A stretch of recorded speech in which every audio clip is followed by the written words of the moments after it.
Bienvenidos a Finvestec, el podcast en el que charlaremos con profesionales y expertos de multitud de sectores sobre finanzas, inversión, emprendimiento y tecnología.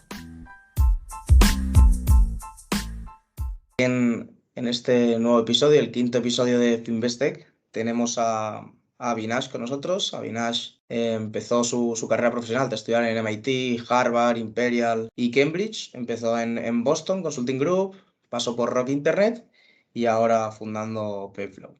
¿Qué tal estás, Avinash? ¿Qué tal todo? Hola, buenos días, Javier. Muchas gracias por invitarme, lo primero. Todo muy bien, gracias. Muchísimas gracias a ti por dedicarnos este tiempo, además en estas fechas, ¿no? Que coinciden o vacaciones o vuelta al curro con bastante intensidad, supongo, por vuestra parte.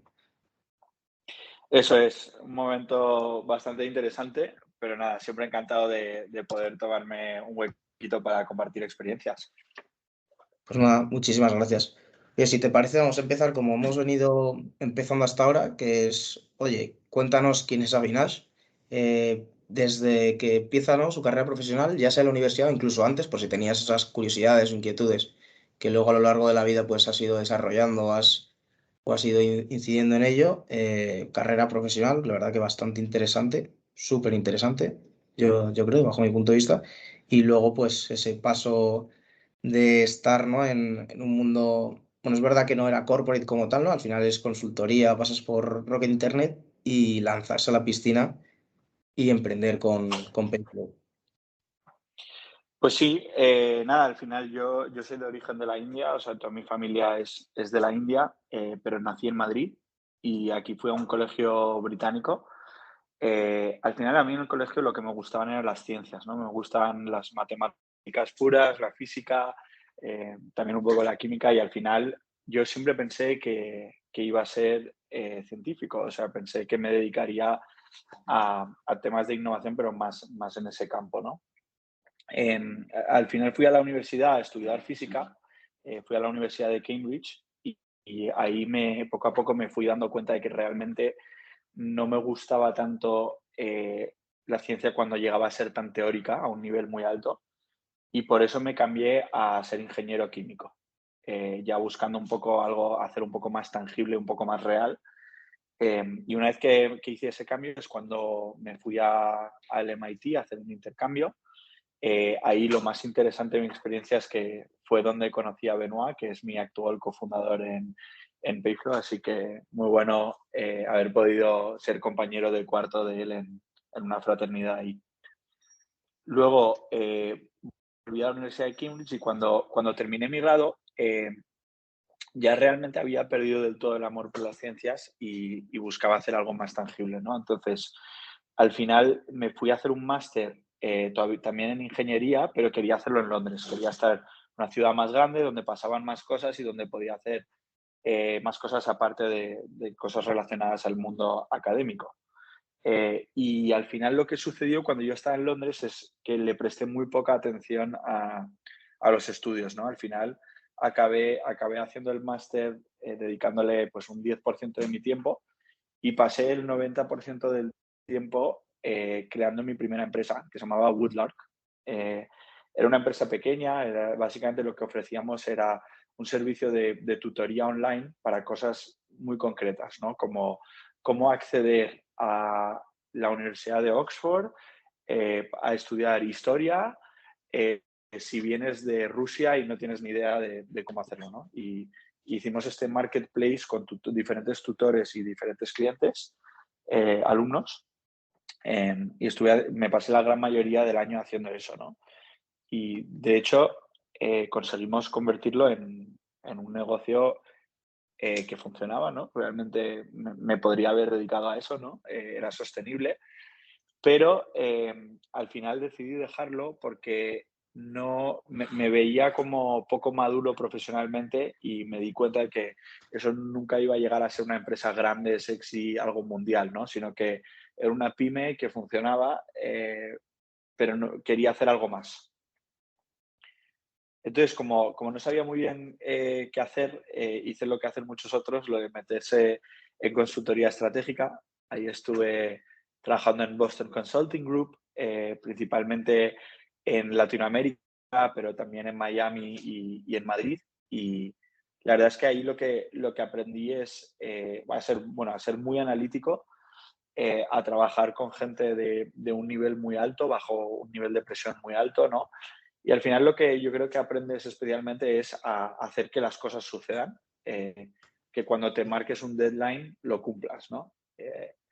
Así que la verdad, una muy buena experiencia trabajando en BCG, pero hacia el final de esos 3 4 años empecé a sentir que necesitaba algo más y que ya no me llenaba lo de crear nuevas iniciativas que quizás no se implanten. Entonces, quería trabajar en una empresa en una escala más pequeña, eh, que mi trabajo sea más tangible y ver las cosas ocurrir.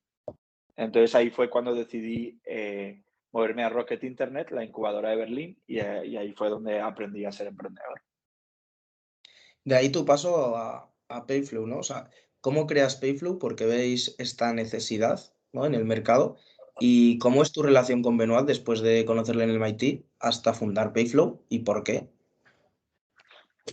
Pues mira, la relación con Benoit siempre muy, muy positiva. Al final, nosotros como los dos éramos muy similares en la universidad, por eso éramos grandes amigos y no solo hacíamos proyectos juntos, sino que también eh, hacíamos viajes, éramos amigos, ¿no? O Además, sea, que era además de tu eso. amigo dentro del aula y fuera, ¿no? O sea, que había una Totalmente. relación. Bueno, Ah, teníamos, no dentro del aula porque hacíamos así, carreras diferentes, pero sí que hacíamos como muchos proyectos juntos. Estuvimos juntos un verano en Brasil, creando plantas de energía hidroeléctrica. joder. Entonces, al final, como que siempre muy cerca. Y luego, si ves nuestras carreras, la verdad es que han sido muy paralelas, ¿no? Yo me fui a Boston Consulting Group, él se fue a Bain Company, los dos éramos consultores. Luego yo aprendí a emprender con Rocket Internet, él también, ¿no? Entonces, como que hay muchos paralelos porque la verdad es que somos muy similares como personas. Pensamos de formas diferentes, pero también como muy compatibles, ¿no? En cuanto a lo otro, pues yo estaba ahí trabajando con Rocket Internet en montar un negocio de alineadores invisibles, un negocio que vendía tratadores de ortodoncia invisible a un precio 3 o 4 veces menor que un Invisalign que es un ¿Llegasteis a tratamiento. lanzarlo? Sí, estuvimos más de un año haciéndolo, llegamos a ser 200 empleados, llegamos a 9 países, superamos los 3 millones de euros en ingresos y la verdad es que la operación iba muy bien. A mí lo que me pasó es que, bueno, esa operación sigue existiendo hoy en España, se llama Doctor Smile ahora en España. Vale. Em, pero lo que me sucedió a mí es que al final cuando tú trabajas con Rocket Internet eres un asalariado, sí que no eres un emprendedor al 100%, ¿no? Ellos toman muchas de las decisiones, tú tienes poco upside y al final lo que decidí con Benoit, los dos estando en una situación similar, es que queríamos emprender de verdad y montar un negocio Sí, es nosotros de Rocket verdad. Internet, ¿no? Al final es como, o sea, un paso, ¿no? Previo a emprender, que aprendes muchísimo, ¿no? Del mundo del emprendimiento porque estás encima de las startups, de los emprendedores, de los trabajadores, pero sí que quizá te falta eso, tanto el estar de verdad a pie del cañón y tener ese skin de game y que tu upside si sale bien la startup, ¿no? Te sale bien la startup y bueno, como Rocket Internet, al final, como decías, no eres un asalariado y no es lo mismo que estando dentro. Exacto, ¿no? Y era un trabajo muy interesante y, o sea, muy recomendable, ¿no? Lo que pasa es que pues, es similar a un rol de ser como un director general o un country manager, ¿no? Es un rol de mucha responsabilidad, donde tomas muchas decisiones, pero al final no es 100% tuyo, ¿no? Y nosotros sí que buscábamos ese elemento de poder decidir nosotros el modelo de negocio, de poder decidir nosotros la estrategia de go-to-market, tomar todas las decisiones nosotros, ¿no? Así que bueno, eso fue un poco el paso. Y en cuanto a la idea de Payflow, pues la verdad es que ya conocíamos un modelo de negocio bastante similar, que se llama Daily Pay en Estados Unidos, y eso lo conocíamos desde hace 8 o 10 años. Cuando estábamos estudiando en MIT, ya entonces teníamos un compañero en la fraternidad que cobraba al día con esta aplicación, ¿no? Entonces, siempre como que nos pareció una idea muy interesante y con una forma de cobrar mucho más justa, como que tenía mucha lógica y mucho sentido, y estuvimos siguiendo ese modelo, ¿no? Desde entonces, desde hace 8 años. y poco a poco fuimos viendo que aparecían soluciones similares en Europa, habían un par de soluciones en el momento que nosotros lanzamos y vimos que realmente este era el momento de hacerlo, ¿no? Era el momento de hacerlo porque el sector de los recursos humanos ya se había digitalizado lo suficiente con software de nóminas más avanzados y por lo tanto ahora era el momento de hacerlo. Así que más o menos en febrero de 2020 nos pusimos manos a la obra y empezamos Payflow. Bueno, qué bien. Y esto, ¿cómo, o sea, cuando lo fundasteis, sois dos, sois Benoit, contigo, sois alguno más? ¿Cómo empezó Nosotros Payflow? dos. Os instaláis en Nosotros dos. Barcelona, ¿no? Sí, de hecho, al principio nos instalamos en Barcelona. Yo venía de Berlín de hacer el negocio con Rocket Internet y Benoit venía de Singapur de hacer su negocio con Rocket. Elegimos España al final porque era el mercado más atractivo que se nos ocurría, ¿no? Lo hicimos todo basado en números, todo en Excel y poco basado en emoción, ¿no? De hecho, los dos somos perfiles bastante internacionales que ambos hemos vivido en más de 10 países en el mundo, entonces tampoco teníamos un afín especial por España, pero vimos que había muy poca competencia, que era un mercado con bastante deuda y donde pensábamos que habría bastante necesidad, con muchos empleados con salarios modestos. Y además teníamos algo de conocimiento del mercado y por lo tanto pues elegimos España. La duda, ¿por qué Barcelona y no Madrid? Entiendo por estar más cerca, ¿no? Del mundo tech, ¿no? El mundo tech, Venture Capital, del ecosistema startup, que por mucho que esté creciendo en Madrid, ¿no? Todavía yo creo que en Barcelona es quizá más potente, ¿no? Pues mira, cuando empezamos dijimos exactamente lo mismo que acabas de decir. Al final en Barcelona hay dos cosas positivas. Hay muchos más desarrolladores y diseñadores y roles más técnicos así. Y por lo que dices, ¿no? Porque históricamente viene estando más desarrollado el ecosistema de tech, startups, scale-ups. Y lo segundo es que hay más gente internacional, ¿no? Y como nosotros siempre teníamos la ambición de hacer un negocio internacional, pues nos venía bien tener alemanes, italianos, franceses, colombianos, argentinos, y encontramos más talento internacional en Barcelona, ¿no? Con el tiempo, es irónico que al final ahora la oficina de Madrid es más grande que la de Barcelona. Y eso pasó porque, pues a raíz del COVID, como podíamos teletrabajar, empezamos a teletrabajar cuando éramos un equipo pequeño, pues al final yo me fui a Madrid, Benoit se quedó en Barcelona y al final como que teletrabajábamos la mayoría del tiempo, ¿no? Y con el tiempo nos fuimos dando cuenta que en realidad era muy potente el estar separados porque siempre podíamos ir a todas las reuniones en persona, ¿no? Desde a dar una conferencia, a hablar con un inversor, a hacer una venta, poder hacer todo en persona es más poderoso, ¿no? Y con el tiempo pues fueron creciendo ambas oficinas. No le dimos ninguna preferencia a ninguna de las dos, pero de hecho ahora mismo la oficina de Madrid son unas 25 personas y la de Barcelona son unas 15. Así que... Joder, qué pasada, qué pasada. Pues si quieres entramos que expliques qué es Payflow, qué hace Payflow, qué aporta tanto a la empresa, ¿no? que usa Payflow, como al trabajador o al asalariado, que al final es ¿no? el principal beneficiario. Claro, pues mira, Payflow es una aplicación móvil y lo que hace la aplicación es que permite a un empleado cobrar su salario cuando él quiera, en vez de solo una vez al mes. Por ejemplo, un cliente típico nuestro podría ser Manolo Bakes, la pastelería, ¿no? Y un empleado de Manolo Bakes que cobra 1.000 euros netos al mes, pues a día 15 en Payflow vería que tiene 500 euros disponibles. Como ya ha trabajado la mitad del mes, tiene la mitad de su salario disponible, ¿no? Y ese empleado puede decidir retirar hasta ese importe de forma instantánea, gratuita y privada. Por ejemplo, puede decidir retirar 50 euros, los recibe instantáneamente en su cuenta de banco y luego al final de mes, en vez de cobrar 1.000, pues cobrar 950, porque ya ha cobrado 50 anteriormente. Esto se lo vendemos a empresas como un beneficio social. Entonces, nuestro cliente es Manolo Bakes y el servicio lo paga Manolo Bakes, ¿no? Nunca tiene un coste para el empleado porque si no, no sería un beneficio. Vale. ¿El coste que tendría, por ejemplo, la empresa, cuál sería? Hoy en día está en torno a 1 euro por empleado al mes, pero la verdad es que el precio está subiendo, ¿no? Cuando para nuestros primeros clientes incluso lo tuvieron un poco más barato que eso, Ahora una empresa como Manolo Bakes, que son 300 empleados, pues paga 300 euros al mes, pero estamos llegando a niveles de adopción en la industria donde nosotros ya vemos que de aquí a un par de años creemos que podremos penetrar como el 50% del mercado blue collar, y cuando eso sea una realidad lo que vamos a hacer es subir los precios, ¿no? Entonces, realmente esas empresas que son más innovadoras y se lanzan con nosotros ahora se beneficiarán de pagar mucho menos por este servicio que los que sean más lentos. Y que al final, como beneficio social, el que solo estés pagando 1 euro por empleado, pues son 300 euros al mes, pero al empleado le das la vida, ¿no? Con esos, bueno, la blue collar, ¿no? Con esos sueldos. Poco lo que decías, que es verdad que España es un mercado, ¿no? Super target para lo que es el concepto de Payflow. Exacto, exacto, porque al final tenemos un 61% de los trabajadores españoles que viven al día, ¿no? Que tienen dificultades para llegar a final de mes.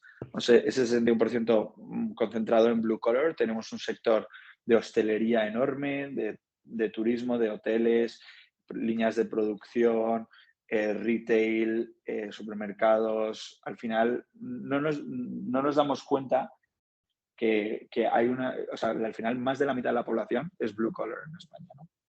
Sí, sí. Y no habéis pensado el modelo de negocio, ¿no? Que también, aparte de recaer sobre la empresa, recaiga sobre el sueldo del empleado, aunque sea de forma insignificante, ¿no? Dices de que le cobremos al empleado. Efectivamente. Sí, que sea un reparto, aunque sea de forma insignificante.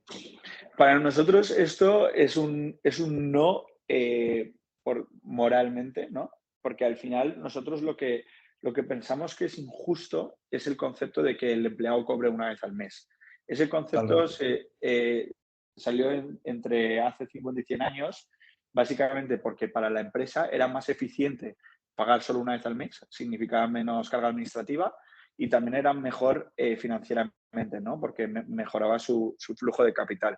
Pero para el empleado eso no tiene ningún sentido porque él trabaja todos los días, tiene gastos todos los días, entonces no tiene sentido que no cobre todos los días, ¿no? Y por eso para nosotros debería ser un derecho fundamental del empleado.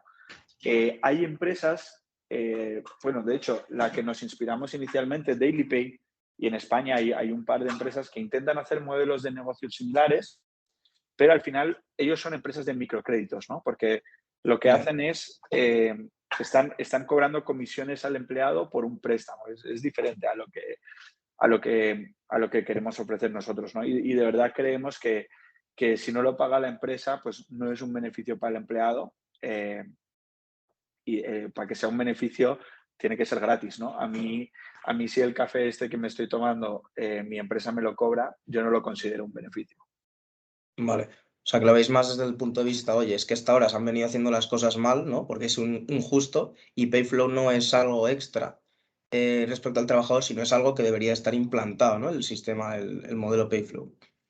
Sí, o sea, yo creo que tecnológicamente hace entre 50 y 100 años tenía sentido el empezar a pagar. Bueno, anteriormente se pagaba todos los días y se pagaba por trabajo y tal, ¿no? Luego, Incluso en Estados Unidos todavía, ¿no? Con cheques cada 2 semanas. o Bueno, en cada algunas empresas una, o cada semana. o cada semana, y en Venezuela también, en México, Colombia también. Hay muchos países en los que se paga semanal o bisemanalmente, ¿no? Eh, pero al final, bueno, por eso, por un tema de eficiencia para la empresa le impuso al trabajador el cobrar una vez al mes. Pero eso no tiene sentido. Y ahora con la tecnología, con todo el mundo teniendo un móvil en la mano, no hay, con un precio tan moderado como el que tiene Payflow, no hay ninguna excusa para no devolverle esta justicia al empleado. Sí, totalmente. Si quieres vamos más, oye, fundáis Payflow, entiendo que ponéis, bueno, eso, Family, Full and Friends, ¿no? Cogéis vosotros el dinero de amigos y demás, y luego, o sea, en 1 año y medio ya habéis levantado más de 2 millones con, joder, inversores como ITNIC, Lanai, Rocket, Guaira, Plug and Play. ¿Cómo ha sido todo ese proceso de en 1 año y medio eh, tener tanto éxito, ¿no? O sea, habéis pasado desde ¿no? junio a septiembre, en verano estuvisteis en el batch de YC. ¿Cómo es toda esa experiencia? Vale, pues mira, nosotros ronda de Family, Fools and Friends no hicimos.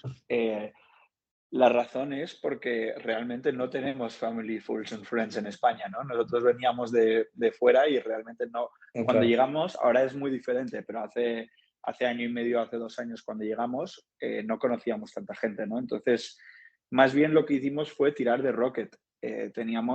Ambos habíamos trabajado ahí, ambos lo habíamos hecho bien y teníamos un inversor que podría confiar en nosotros, ¿no? Así que de esos 2 millones que levantamos en más o menos mayo 2020, un par de meses después de empezar, de esos 2 millones, unos 500.000 los puso Rocket Internet y fue el primer ticket, ¿no?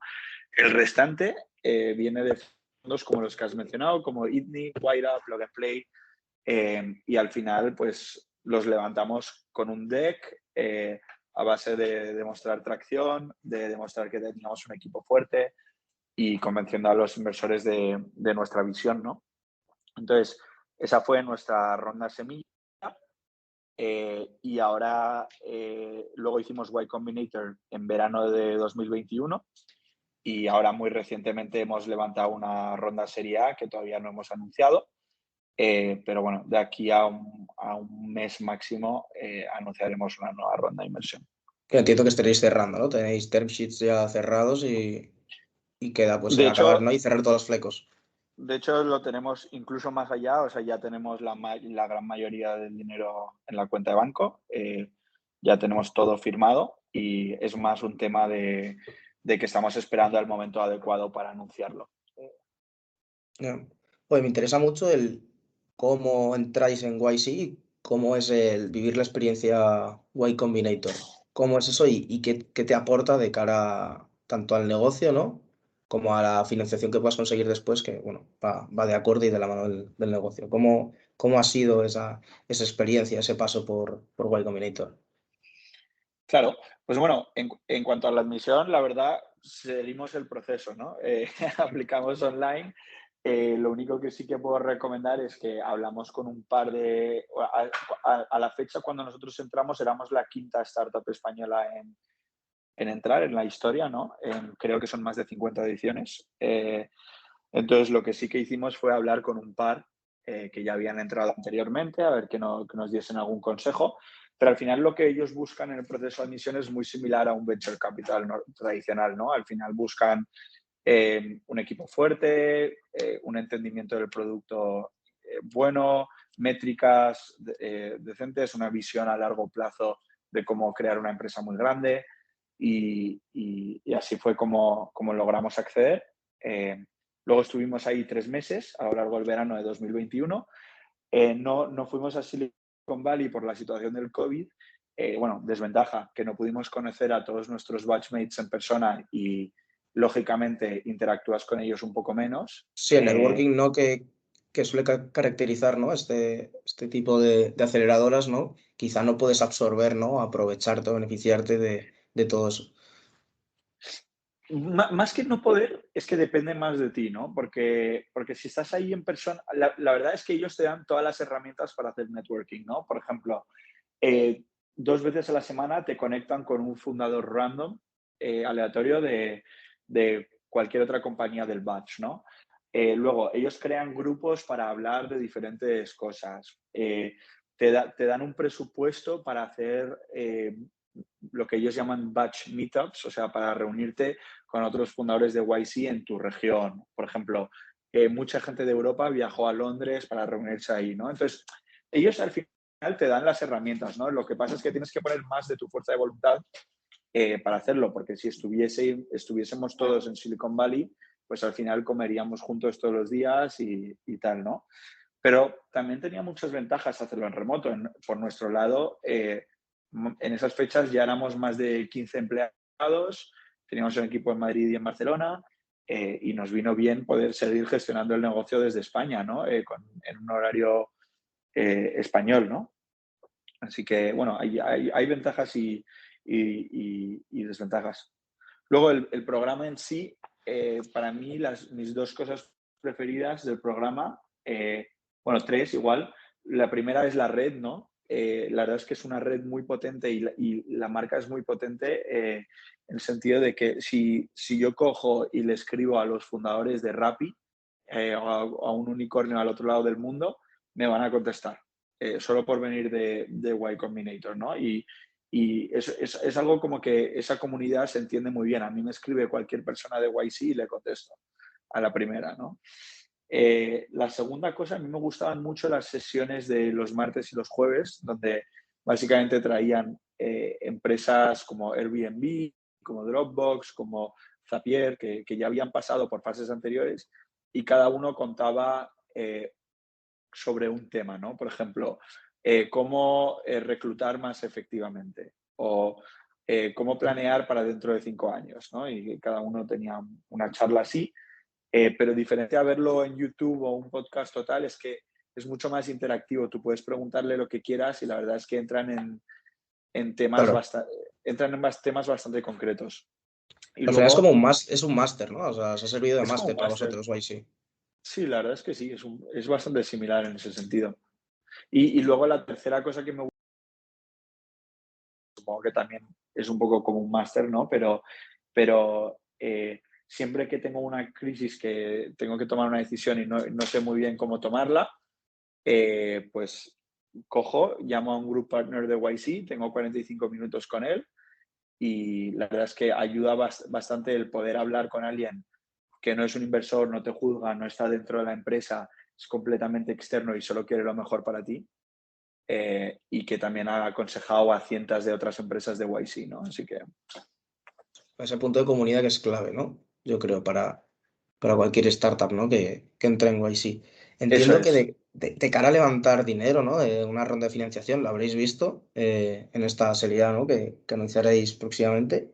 Como los Axel, los Sequoia, los Andreessen y demás, se acercan muchísimo más si estás en un batch, ¿no? De Y Combinator, que si no lo estuvieras. Totalmente. Al final, de todas formas, la mayoría de esos fondos no buscan tanto invertir en seed y la mayoría de empresas que están en YC Sí, son de seed, totalmente. ¿no? Pero a esos fondos les gusta estar cerca desde el principio, crear una relación desde el principio Tenerte en el radar, ¿no? y Por llamarlo de alguna manera. eso es. O sea, todos esos fondos, todos hemos hablado con ellos y estamos en contacto con todos ellos desde que entramos al programa. Pues una pasada, ¿no? Sí, no, desde luego es una oportunidad muy buena, especialmente viniendo desde España, que al final, pues, que tengas acceso a inversores internacionales de tanta reputación, la verdad es que es útil para fases más tardías, ¿no? No sé si totalmente, totalmente. ¿Y cuál es ahora el performance de la compañía? O sea, tenéis más de 150 firmas, ¿no? Que están trabajando ahora mismo con Payflow. Entiendo que son la mayoría de estas 150 o más de 150 de origen o establecidas en España y el resto, entiendo que en LATAM, ¿no? Que es donde estáis haciendo ahora un esfuerzo adicional, que entiendo que la Serie A viene en este sentido, ¿no? Va de la mano del crecimiento, la expansión internacional que queréis, empezando por LATAM, Eso ¿no? es. Eso es, pues sí, a nivel de tracción, eso, los 150 clientes que mencionas son todos en España, pero además ya hemos firmado unos 40 en Chile, unos 40 clientes en Chile, y además ya hemos firmado los 3 primeros en Colombia, donde hicimos el lanzamiento solo un par de semanas antes de Navidades, ¿no? Así que la verdad es que de momento la expansión internacional está pintando bien. Nos está resultando más fácil que conseguir los primeros clientes en España y eso son buenas noticias porque al final nunca aspirábamos a hacer un negocio solamente en España y escalar es crítico para nosotros.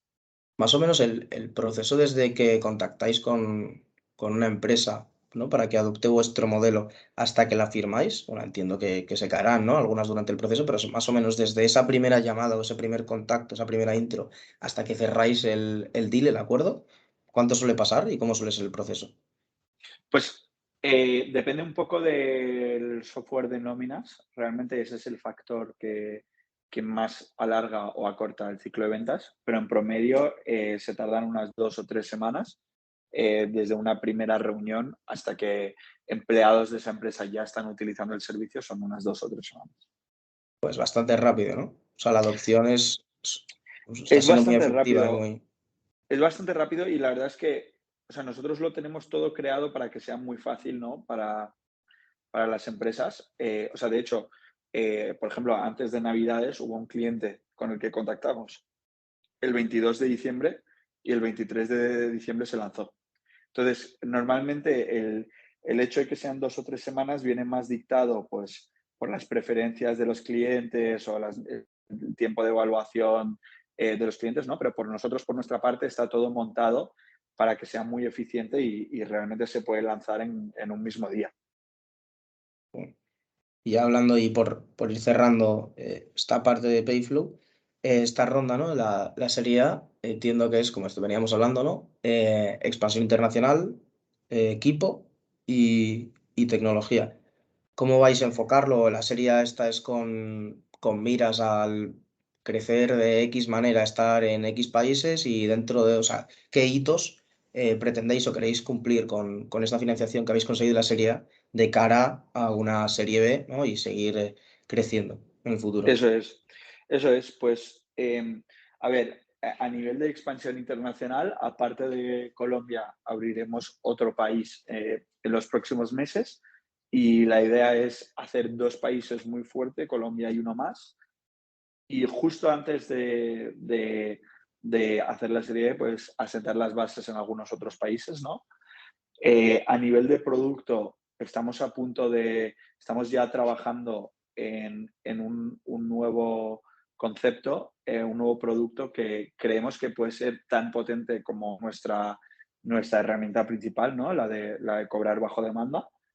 Eh, Esperamos lanzar esto en Q2 de este año, de 2021, y probablemente nos dé tiempo a hacer un producto adicional antes de la siguiente ronda. Y luego a nivel de tracción bueno, de equipo, has mencionado, pensamos multiplicar el tamaño del equipo por más de 2 a lo largo del 2022, o O sea, sea, más que llegar a 100 personas, ¿no? creo que no llegaremos a los 100, pero estaremos cerca de esa cifra al final de 2022. Y luego, en cuanto a atracción, multiplicar el número de clientes por lo menos 6 o 7. Una burrada. Bueno, la verdad que los hitos que os proponéis, ¿no? Son muy ambiciosos, bueno, que seguro que podéis conseguirlo. Me estaba entrando una duda ahora y es el tema de la regulación. Eh, ¿Realmente significa una barrera de entrada a la hora de que queráis entrar a un país como Colombia, como Chile, como cualquier otro país al que queráis entrar? O sea, ¿la regulación es tan distinta en cada sitio o no? Porque yo, desde luego tiene pinta como que no, pero seguro que hay algún tinte que es distinto, ¿no? Y que pueda dificultar eso. Claro, bueno, a ver, no es el tema lo que más complejiza la expansión son los software de nómina, porque al final nosotros nos tenemos que integrar con los software de nómina para tener en Claro. tiempo real el salario de cada empleado, ¿no? Entonces, cada país tiene diferentes software y esa es la barrera de entrada más grande, ¿no? El tema regulatorio es una barrera pequeña porque al final lo que estamos haciendo, como viene después toca solo el salario neto, no es demasiado complejo a nivel de nóminas y tal. Hemos hecho asesoramiento preliminar jurídico en ya 10 países y en todos hemos visto barreras bajitas de entrada, ¿no? Así que no nos preocupa demasiado esa parte. Vale. Pues nada, yo por mi parte, nada más, ¿no? que hablar sobre Payflow. Si quieres pasamos a la parte final de estas preguntitas que te he dicho que te iba a hacer. Si quieres añadir algo sobre Payflow o que no hayamos hablado y demás, bienvenido sea, Avinash. Perfecto. Vale, pues empezamos con las preguntas, si te parece. ¿Cuál Venga, es tu startup favorita en España que no sea Payflow? Playtomic. Playtomic. Juegas mucho al pádel, no entiendo. Pues sí, no, juego mucho al pádel, o sea, obviamente como usuario me parece atractiva, pero al final lo que me gusta mucho de ellos es eh, cómo le han dedicado todo a hacer una experiencia de usuario muy fuerte, ¿no? O sea, creo que a nivel de UX, UI, las animaciones, cómo de lógico es cada parte de la app, que no lo han hecho demasiado, que han puesto muchas diferentes funcionalidades, pero sin hacerlo la interfaz demasiado complejo. y cómo han puesto primero el foco en hacer el producto bueno y luego a expandirse, ¿no? Y ahora, viniendo de esta nueva ronda de 56 millones que acaban de anunciar en diciembre, creo que tienen potencial para crecer mucho. Están pegando ya fuerte en Latinoamérica y nada, creo que les va a ir muy bien, la verdad. Además de que creo que tienen un equipo fundador que es bestial. Totalmente lo que decías el producto. Yo soy usuario también de Playtomic, ahora juego menos que antes al pádel, pero joder, yo me acuerdo que es que antes de todo este boom del pádel que por lo menos ha ido en España, no sé cómo ha sido en el resto de países, pero aquí después de la pandemia fue la verdad que bastante notable. Como el producto no ha variado mucho porque es que ya era buenísimo de por sí. O sea, lo siguen mejorando, siguen tocando cosas, De pero era hecho, muy bueno el producto.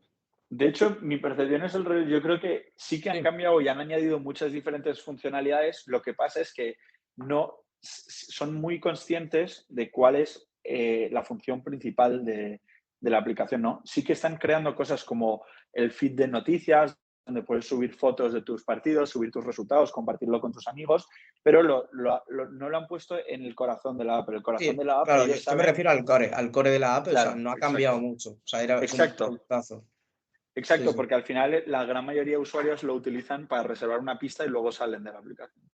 Sí, sí, tal cual.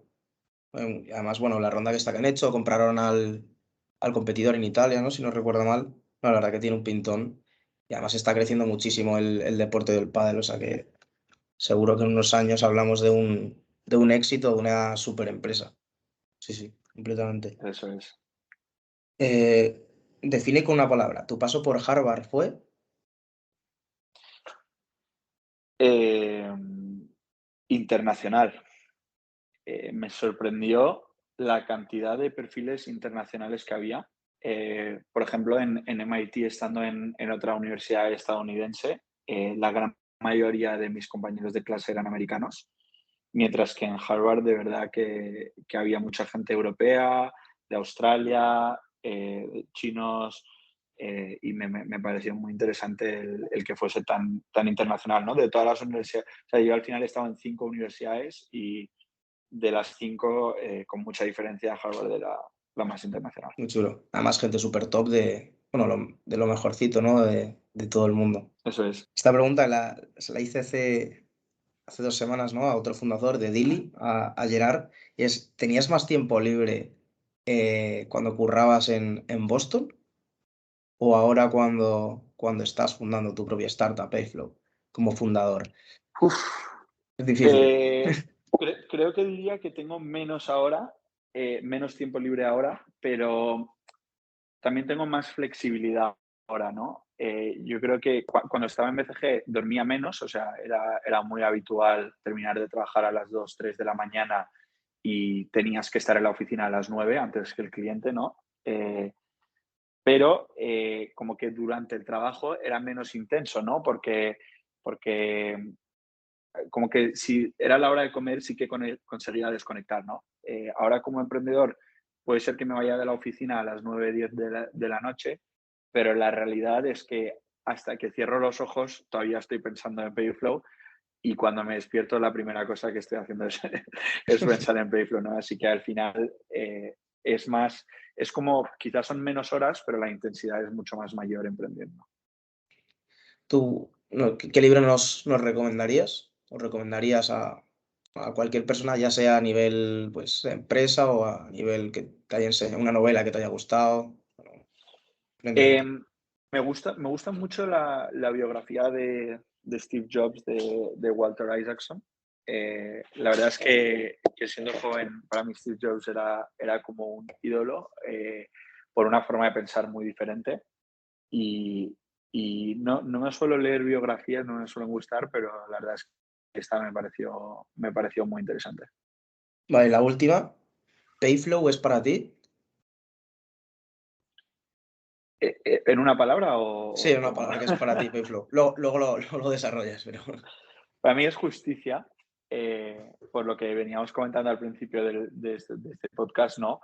Que realmente creo bueno, es que no es un creo, ¿no? Como que ya tenemos como tantos miles de usuarios ya que lo están utilizando para cobrar en promedio 3 veces al mes, que sé que es una necesidad de un 60% de los españoles, y creo que es una injusticia el que les llevemos pagando una vez al mes durante tanto tiempo, y creo que es lo correcto el volver a darles la flexibilidad de gestionar su dinero como ellos quieran.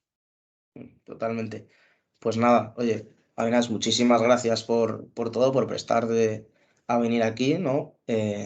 Tu tiempo. Así que nada, muchas gracias por Muchísimas todo. gracias, Javier, por invitarme, por compartir este tiempo. Y nada, encantado de haber podido compartir mi experiencia. Igualmente. Pues bueno, muchas gracias, Avinash.